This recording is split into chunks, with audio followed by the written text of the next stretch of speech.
పరమేశ్వరుడు లొంగేది దేనికి అంటే కేవలము భక్తికి మాత్రమే వశుడు తప్ప అసలు పరమేశ్వరుడికి నేను ఇది చేశాను అనడానికి మీరేం చేయగలరు?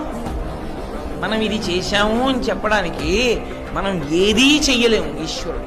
ఎందుకో తెలుసా అండి, శంకర భగవత్పాదులు శివానంద లహరి చేస్తూ అంటారు, శివుడికి ఇవ్వడానికి ఆయనకు ఓ చేతిలో బంగారు కొండ ఉంది, మేరువుని విల్లుగా పట్టుకుంటాడు, కాబట్టి మీరేం బంగారం ఇవ్వలేరు.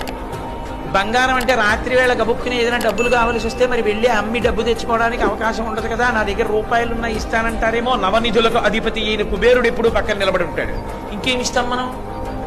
ఫోన్ లేవయా, నీకు నేనేమైనా శుభాలు జరిగేటట్టు చూస్తానంటావా?